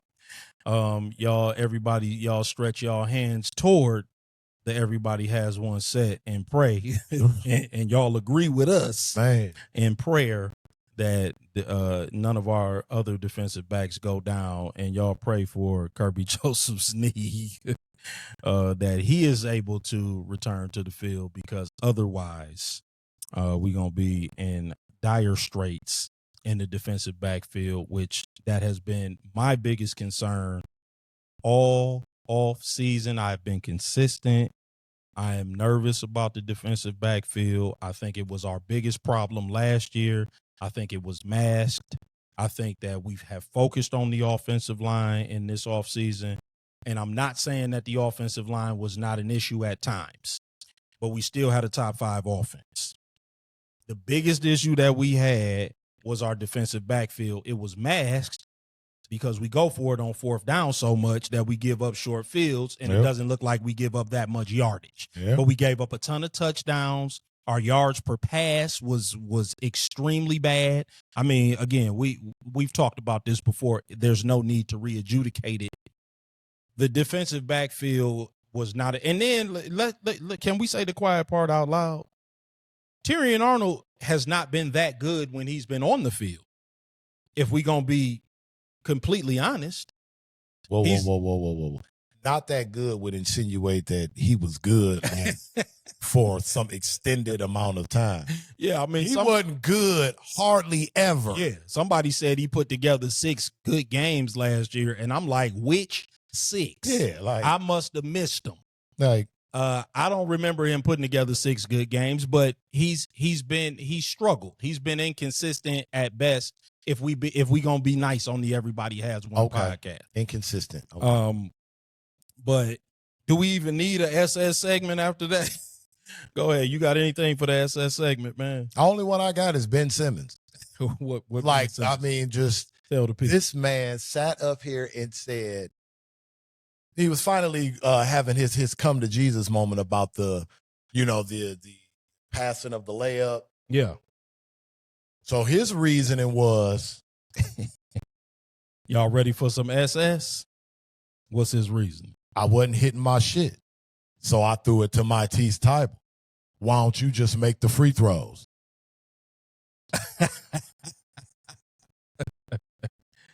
Oh, man, nothing like a lack of accountability, man, to put an icing on top of the Everybody Has One podcast. So why don't you just make the free... Nigga, you passed up a dunk. So he threw Matisse Thybulle under the bus. Bruh. Oh, dear. Oh, I mean, it was unbelievable. Like, and I'm talking about he stood 10 toes down on it. Like, I mean, gave you the shrug with it. Like, right. Am I tripping? He missed the free throws. Am I tripping? I mean, he was hitting his free throws. I wasn't. Just dunk it. So, okay. So how you start that sentence is, I was scared I was going to miss the free throws if he fouled me. Right. And then if you want to throw Matisse Thybulle under the bus for missing the free throws that he did, you can do that. But you first have to acknowledge the fact that you were scared. That's why you passed him the ball. Not just like trying to position it like he made the right basketball play and Matisse Thybulle just somehow blew the free throws and choked harder than he did. Sucka shit, Ben. Do better. Do better, Ben. And that's it, man. It's, the show ran a little late today, had some technical difficulties at the beginning. But we thank the Everybody Has One family for sticking with us. Join us again next week, man. Wednesday at 8:30 or as close as we can get to it, man.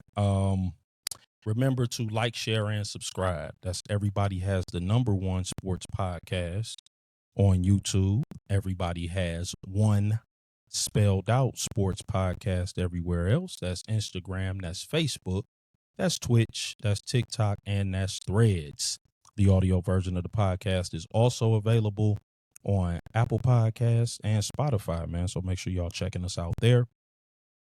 And also when you hit that subscribe button, make sure you hit the bell notification. And when you hit that bell notification on YouTube, make sure you hit all so that you are notified every time we post new content, new videos, new shorts, and obviously every time that we go live, which again is every Wednesday at 8:30 p.m. or as close as we can get to it. Make sure that y'all are tapping in with us on those social sites. Again, man, comment on the content. I'm going to put up something about my dad's Hall of Fame, Westside Cubs Hall of Fame induction. We're going to be posting all of the shorts on there. We're going to be posting all of the links to the videos too coming up. Also, we're going to start a debate roundtable this month, man. We still are debating amongst ourselves, no pun intended, what we going to have, what it's going to be about. So once we figure that out, we will let everybody know, and we'll let y'all know what date it's going to be. We're going to try to probably do it on a Saturday, but we'll have to coordinate schedules and everything so that we can have everybody available. But we appreciate y'all continuing to tap in. That's going to be a fun element of the show. So y'all make sure y'all look out for that and continue to tap in with us, man. It's the Everybody Has One podcast, man. Peace, and thank y'all so very much. Have a safe holiday. Yes, indeed.